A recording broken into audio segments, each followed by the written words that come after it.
Wonderful, fantastic. Welcome to this episode of Curious Faith. Questions and conversations for those people thinking about following Jesus again. I'm Bill Wallace. I'm so glad to have you join us for this, our second episode. Yay, we made it to 2. Woo! We are really excited to jump into our conversation here. I'm going to put my mask on and invite in our guests. So, come on in. Excellent, excellent, excellent. Showing off my cool Supersonics mask because it still breaks my heart a little bit that they're gone, but that's okay. All right, we're here. Perfect. I'm gonna introduce you to two of my good friends. We're gonna have a really conversation. I always seem to start to my left, so we'll begin there. I gotta introduce myself. So I'm Bill Wallace, pastor here in the area. And it is Halloween season, and my favorite Halloween costume of all time, I dressed up as Waldo from Where's Waldo in college. It was back when my hair was brown and swooped to the side. I had glasses, did the backpack and a walking stick, walked all over college. People loved it. I got yelled at the entire day. There's Waldo. So that was my favorite. And to my left is my friend Dan. Want to introduce yourself here, Dan? I'm Dan White, and would you like to know my favorite? I would love to know your favorite Halloween costume of all time. I'm a little revealing information. My children, my entire parenting life, told me that I have a large square head. And so I took advantage of that a few years ago and put this whole Frankenstein thing together, and we have pictures. It's pretty convincing. That's awesome. Kudos to you, Mr. Frankenstein. Thank you. Well done. Well done. Excellent. Good. To my right is my good friend, Janae. Want to introduce yourself, Hi. Janae? Yes, I'm Janae. My favorite costume was when I was 8 years old. I was a flapper girl. All pink with the little headband and everything, and I was doing it was awesome. Oh, those dresses were so cool. Yes, the little Yeah, strings on yeah, tassels yeah. on the end. Yeah, it was awesome. That's fantastic. Awesome. Very good. All right. I am super excited about our conversation today because I think it is one of the most relevant conversations facing those of us who kind of do what we do. And that is the question, do we need the church? Do we really need the church? We're going to dive into that here in just a minute. But I thought even more than ever, this particular conversation might require just a little bit of introduction. So with Curious Faith, what we're trying to do is just talk about questions that really challenge people of anywhere in their faith. If they've been a lifelong follower of Jesus, if they're new to the faith, if there's someone that left the faith for a while and maybe are thinking about coming back. And again, I think this question drives so much of that. Why do we need the church? Does it matter? And what we're finding, of course, for more and more people is that they're answering that question. They're answering it no. So it's, I think, a great one for us to struggle with a little bit. But having said that, here's the deal. Here's the thing. I don't know if you both know this. You probably do. I've been to church just about every Sunday since I was born. I grew up as a pastor's kid, and there's some really cool stereotypes out there, pastor's kids, footloose and all those things like that. I was the pastor's kid that loved church, that went to church. I went to church the day after prom. We had prom. I got home at 3, 4 in the morning. I woke up the next day, put my tux back on, and went to church. Oh. I went to church through college. As soon as college got done, I became a pastor. The answer to the question, do you need the church, for me is yes. So I don't know that I have that as much to share to this particular conversation as hopefully people who are listening would think. Well, gee, really, Bill? I'm super glad that you guys are here with hopefully a little more diverse of a background than mine. Maybe there's been a Sunday or two where you were not actually in a church building. 1 or 2? Yes. Okay, Yes, whew, good. yes, All right, yes. excellent. All right, then we're at a better spot. I of course, do have some questions and some things to add to that as well. But yeah, I'm just really kind of glad you're here. So yeah, Dan, actually, maybe we'll start with you. Do you want to give just a little bit of your quote-unquote church background, whatever that might be? Well, I will say that I will put it in sports terms. I'm basically a church rookie. A church rookie. And I'll say that I say that in that, in my childhood, I in a neighborhood, kind of hung with people that went to church, and so if I wanted to continue to hang with them, we went to church together. So, and we, did children's activities and things like that, and kind of aged out of that part of it, and again, reconnected in my teenage years with some friends who went to church, and so I tried it again.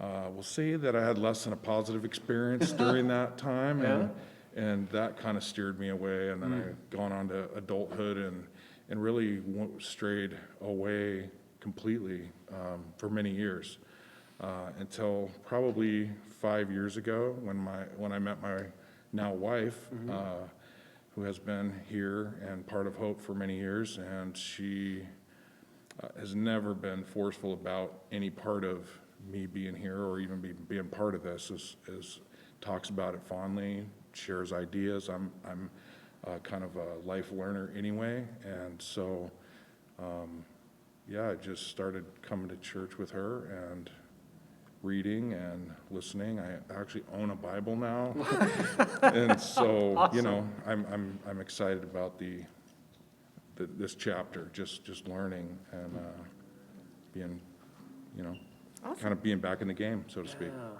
that's so cool. So cool. Thank you for sharing that. Really appreciate that. And yes, that's right. You got to watch out for those Christian wives. I tell you, right? Yeah, she's a keeper. That's fantastic. Janae, want to share a little bit of your story?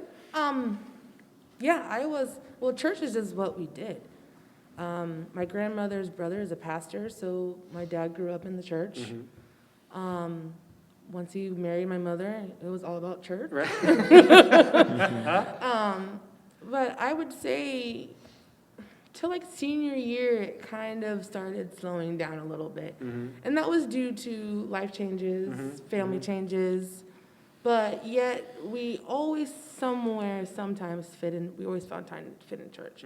We were really happy when they started Saturday services. Yeah. Because then it made it a whole lot easier. Yeah. Because my sports and all that, So, but, and then I took some time off, I guess you could say. Yeah. And now I'm finding my way back, Yeah. definitely, which brought me here. Yes. So, Nicely enough. Perfect. Cool. I would say, again, I'm just guessing, my story is the abnormal one. And I think more and more in America, and I think we'll generally kind of stay within that context, that your stories is much more common. I think, again, most of the conversations I have, people have some church experience. There are a few people now that, have had no church experience whatsoever, just never been, grew up in a family that never been. But as much as we say, America is less and less a quote-unquote Christian nation, most people have been to church, Had like some you kind of did. experience. Yeah, you grew up either in a family Or that went to went, or went youth with group with a friends, or- friend. yeah, something like that.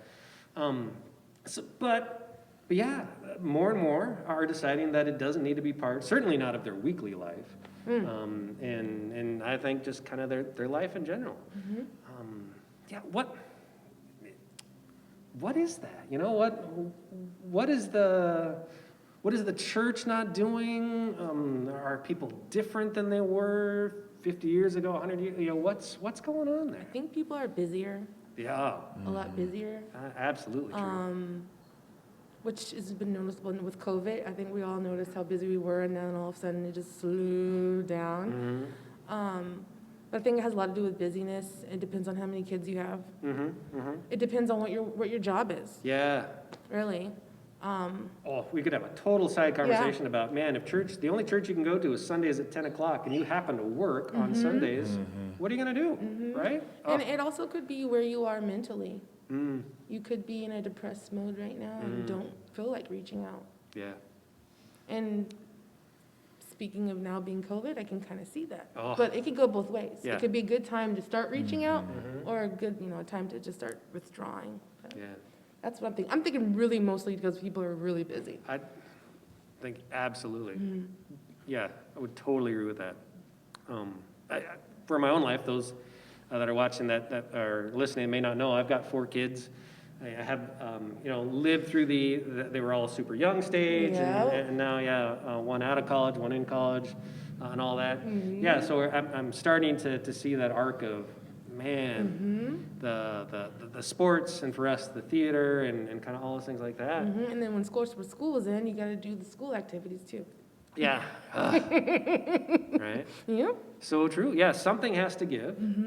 Church is often it. Yeah. Yeah. What do you think about that, Dan? You know, I think all of that's spot on. I think just, the world is really, except for COVID times, obviously, COVID's really slowed things down. But Yeah. for some, I mean, Yeah. there's some of us Yeah. that have kept on keeping on because of our jobs, but, just the distraction of everything. There's so many options for people in their lives, and I think for, and then, again, this has come from the church rookie,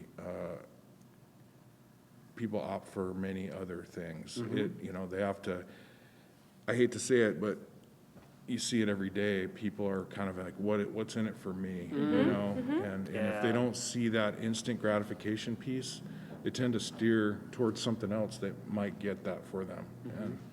And so I think in terms of, getting people to choose this option more, we have to be creative. I don't know what that is. I'm interested in being part of that discussion. Yeah, So. you and me I both. Yeah. kind of think since people are now into these labels, Yes, yeah. some people may be against the label. Yeah.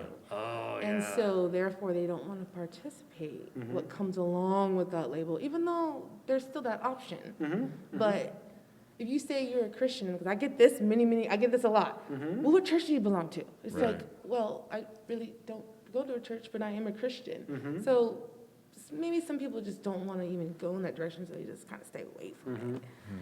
Yeah, I think the fastest growing church in all of America is spiritual but not religious, right? Yes, Like, yes, I mean, yes. Yeah, that's Yes, well said. yes, definitely. Yeah. Yeah. We see a ton of that. Yeah, boy, really, really good questions that you guys are raising. So exactly that. Within that, there is still this church, a type of element. Like I happen to be at one. Right? Yeah. So can we speak into that? The churches, of course, of previous times, one, just people, culturally either felt guilty to go to church. I know you and I have both lived some of those guilt churches. Yep. I don't know if you ever experienced the guilt Little church. bit, Yeah. Yeah. Yeah, those are good, right? Woo! Yeah. So we don't want to do that. The instant gratification, again, same type of thing. I believe that there's incredible value in being a part of a church, but in terms of, what you say, instant gratification, I don't know that's part of our message. It's a challenging thing to try and figure out what is it that we share, that we have, that really is engaging, has value, helps people feel like, this makes a difference. Yeah, I think that it's in a deep sense, people would have to define what gratification means to them. It means different things for different people. I'll just say from my perspective, and the reason I'm here and feel like I need to be here and I belong here is because of just the openness of this congregation. It's the most non-judgmental thing I've ever seen in the religious world, in that you openly say every Sunday, Yep. we know everybody's not a Christian, you're here to learn. And as soon as I heard the word learn, that was compelling to me for, being somebody on the, am I a religious guy? Am I not a religious guy? I get to learn here. I'm going to come here and listen and learn and not be judged or, condemned because I might, listen to rock and roll in my car or, whatever my belief is. I can come here and learn, ask questions. It's a safe place to do that. And I need to be here. I mean, look at the world right now. I mean, look at the world. What is out there that is attractive to gather people right now. This is a non-judgmental, safe container where, you know, people can just be supportive of each other. You know, and for me, I don't think there's a better place. Yeah, I think, yeah, and one of the issues to elaborate off of that is judgmental. Yeah, I was talking to my friend today, and I was describing, I was telling her I was coming on today. Yeah. And I was trying to go over what I was going to say. Yeah, Anyway, I came up with an analogy of, you know, church is kind of like the gym. Like, everybody wants to be on the diet and lose weight, but nobody wants to go to the gym and do the work. I want to do the work. You know, and I will admit to that. Yes, I could say I'm a Christian all day, but I'll be like, what? Get up, go to church? You kidding me? No, isn't saying prayers, you know, during the week good enough? Yeah, it is. But if you're looking for that gratification, you got to do the work. And Americans, we're lazy. Okay, we're lazy, and you mix religion up in there at the same time. Yeah. You know, people are gonna most likely deny it, but yeah, I was just thinking about it. I was like, you know, the church is like a gym.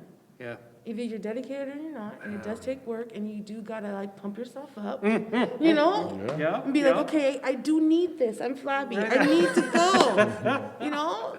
For like Commitment. you like saying, like right now the world is in shambles. I need to go and feel something. Commit to something. Yes, Yeah. yes.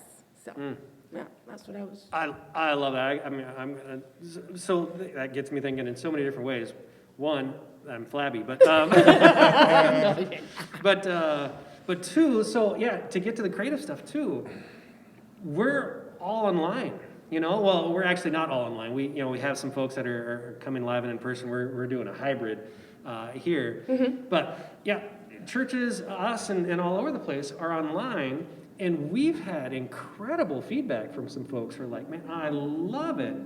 I love that. I'm there every week now with my kids because I'm not there every week with my kids. You know, before it was getting them up and getting them dressed and then fighting in the car and then we finally get here and and all that stuff like that. And they're like, man, this is great. We get up, we watch, you know, that we're engaged, absolutely. Yeah, that's awesome, and I love hearing that. It makes me wonder, is that going to be the future of the church, even after all of the masks and all this other stuff go away? I wouldn't be surprised, because I'm not going to lie. Pastor, I've been to church more often online than I've been in person because of the convenience. Yeah. But I do miss coming in. But, you know, and it's also for those people who don't want to do the work, but they say they did the work. It's like drinking a protein drink. I drank my soup back for the day. There we go. It was just as good as some squats, right? Well, it'd be nice to find some sort of hybrid, you know, Yeah. between the two, because, you know, to get both of those things, because I think really to have that strong church community, again, I don't know anything about anything, but to have a strong, I feel like to have that strong community, you actually need to see people and have that social interaction. Yes. You know, it's one thing to be online and commenting in the comments and things like that, but to actually, like, I've never seen Janae in my life before, and so it's good to see a physical person there, enjoy her personality, and you don't get that online. And, you know, I don't come every Sunday. I'd love to be here every Sunday. My life is super complicated. Yours really is. But I tell my wife all the time that, you know, every time I leave this physical building, I feel restored just from that 1 hour of time here. And you just can't get, you know, I love watching online when I don't have the option to be here, but you just don't get that kind of that energy. Does that? Yeah, no, totally makes sense. I feel I should say for the podcast, I didn't ask Dan just to pump up hope, but Sorry, no, it sounds like an infomercial, but it really isn't. I like where this is going. Right? Like, you keep at it. That's good stuff. Awesome. I just feel like, you know, from somebody who I keep calling myself a rookie, but, you know, when you talk about, you know, what's going to get people to be at church, I think you got to just look inside to find what you need. I mean, is what you have out there, look at the world and the craziness that's going on out there. If you come into this, even if you're doing it online, it just helps if you have a soul, it helps your soul, it helps your heart. You just feel better being part of something that is not, you know, ugly right now. Oh, yeah. And yeah, there's a lot of ugly right now, isn't there? Yeah. Yes. That's so ugly. It's good stuff. Yeah. So I think a couple things out of there. One, yeah, I will say for Hope, and one of the things that we try to be when we started the church, and you know, had the chance to create culture. And that's hard. I think all of us have been in, you know, jobs and churches and institutions, you know, where culture is there and you have to change that culture. That's actually one of the great challenges of America right now. You know, we have a culture that needs to change, and we're clashing over that. I was fortunate to have the unique ability to be able to help create some culture with just a small little thing, this particular church. And one of the things we really wanted to create, was the place where we could have authentic relationships. Yeah. One of the core values here is honesty. And it's so funny, we say that all the time. You would think that a church shouldn't have to say that a core value is honesty. But we did. You know, we had to name that from the jump, because it wasn't. You know, churches are so rarely honest places. And when we would talk about, why on earth would people come? Why on earth would people be a part of this? I think, that honest, authentic relationship, it's hard to find Yes. anywhere else. Maybe we could try and be a church where that was found. What a concept. Yeah. But sometimes some churches, It's not, right? and that's why some people don't go, Yeah. That's right. because of, you know, the dishonesty that's going on, the disloyalty that's going on. Yeah. Yeah, but Yeah. you gotta name it if you're really doing it. Yeah. I hear that. I hear that. All right, so yeah, moving forward, there's that need. One of the things we talked about ahead of time, the people are finding essentially church in all kinds of different places. For those of you that are perhaps my age and even a little older, you might remember the show Cheers. It's on Netflix now, kids, so if you want, go ahead and watch that. It's fun stuff. You guys remember the theme song of that? Where everybody knows your name. Right? Where everybody knows your name. And they're so glad that you came. And they're so glad that you came. That is what so many people are looking for, right? There's so many looking for that. And so, they're finding it literally at a bar. They're finding it on a sports team. Our kids have, experienced that. We know that to be true. They're finding it in all kinds of different places. Oftentimes, they're not finding it at church, where everyone knows your name, where everyone's glad that you came. What does the church need to do in order to be the Cheers? That's a good way to put it. That's what we need. We need a Like bar a sign. nice little fan club. That people Yeah, can join. that's right.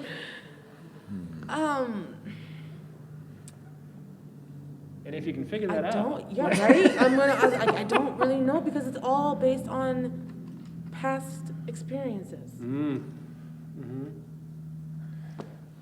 Well, And where you want to go with that experience. Do you want to Yeah. go forward, or do you just like, no?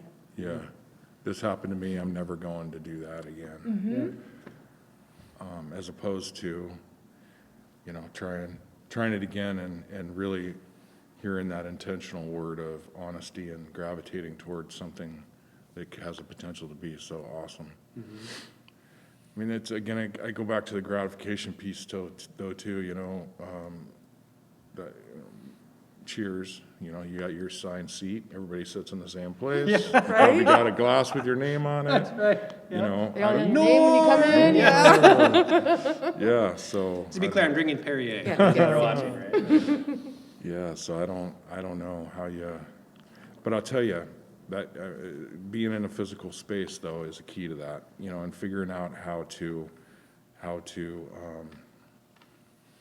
bring people in a non-confrontational, inviting way. Non-judgmental.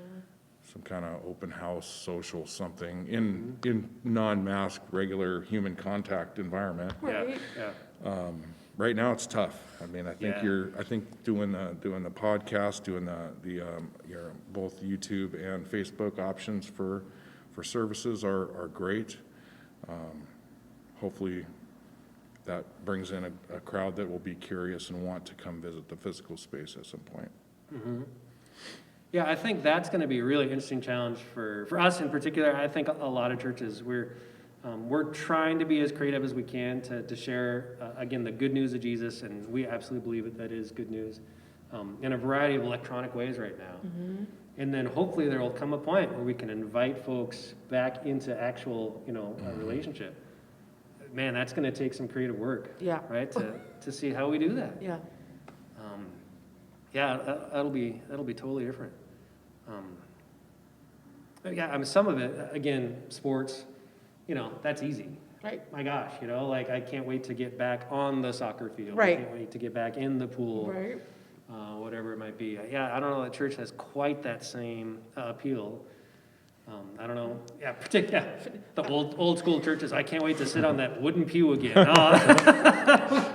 I got it. Maybe we need Jesus jerseys. Oh, that'd be cool. I'd rock it. I'm down I with would that. totally rock Just it. saying. Totally rock it. I like that. You're repping right now. Yeah, You I got- am repping. Yeah, go Chargers. Yes, go Chargers. Go Hawks. Very good. Go Yeah. Hawks. I know. I got the Sonics, man. Okay. So I'm- Yeah, there I'm you good. go. There you go. Oh, Okay. okay, different sport. Well, yeah, we got the Kraken out there, man. We're looking good. All right, yes. Yeah. Fantastic. Very good. Well, thank you. Yes. Yeah, thanks for being part of this conversation. Anything that we didn't touch on that, yeah? Why people don't go to church? But yeah. I mean, I could go somewhere, but I won't go. Well, since we're talking about me Yeah. and my experience, one of the reasons why I didn't go out to church is because how I was treated in church. Yeah.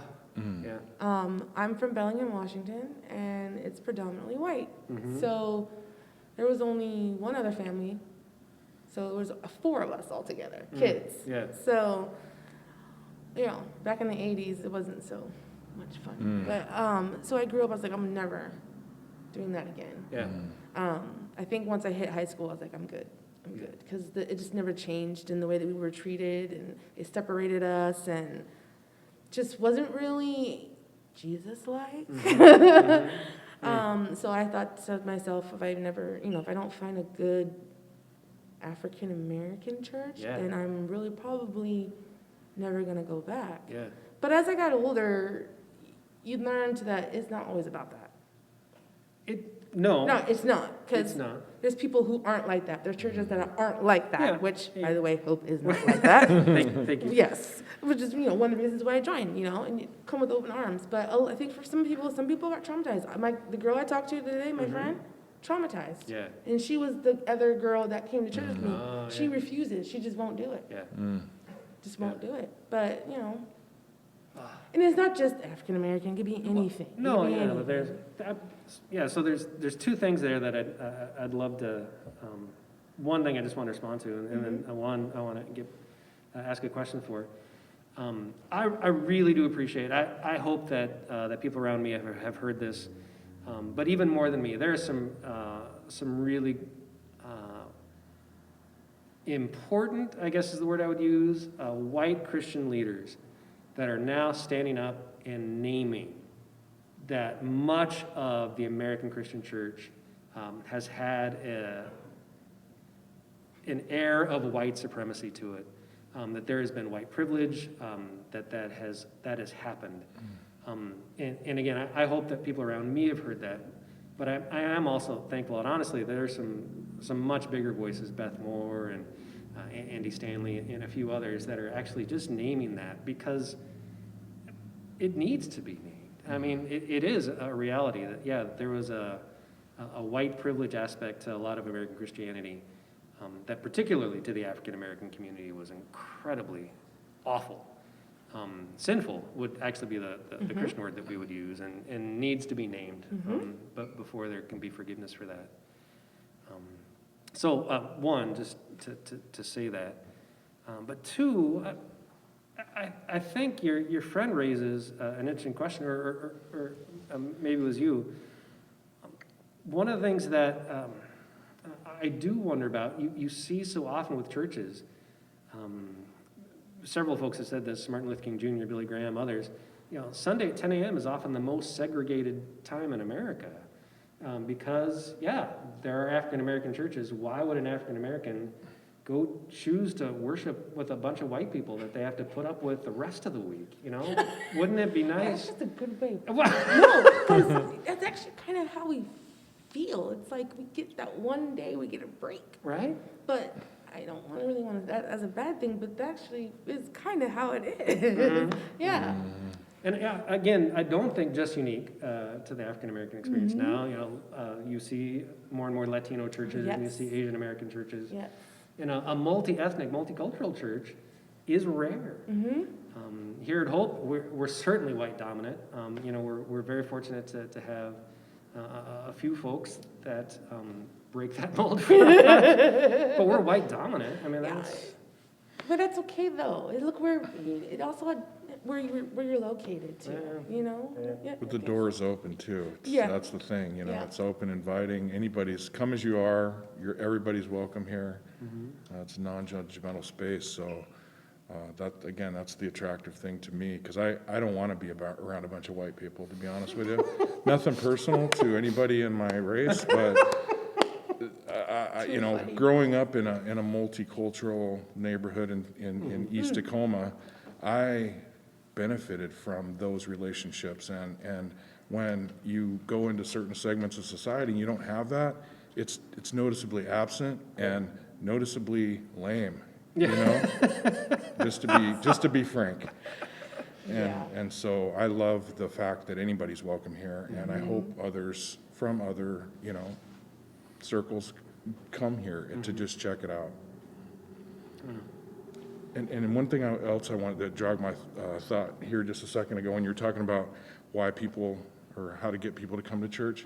So as you know, my career is in a prison, and I've been in prison for 23 years. Yes. So, in that environment, people seek religion quickly. Like, they're in their darkest point in their life, and they come to seek religion in whatever faith group they seek. But it's provided to them. They can, go, get whatever they need in the religious world in prison. And so when I think about that in the bigger spectrum of the world, again, we're in pretty dark times,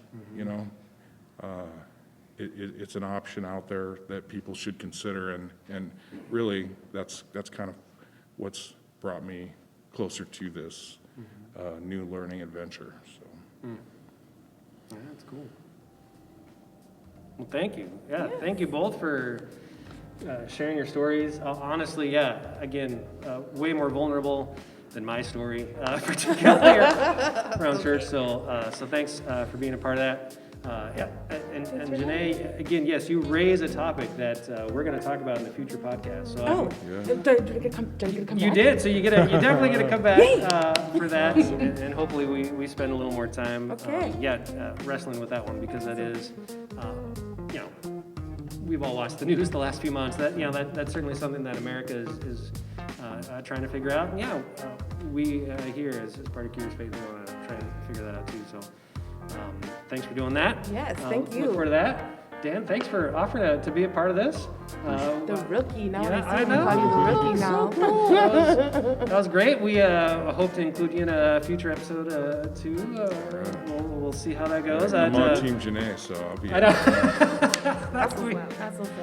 That'll be awesome. And for those of you listening and watching, thanks for joining us. We will freely admit, in the experimental stage of this podcast. This is just our second one, trying to figure it out. Would love your feedback on all things.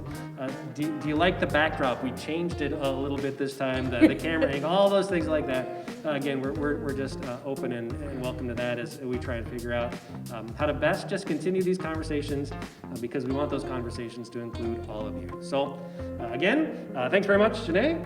Thanks, Dan, and we will see you back here next time. All right. Bye. Bye.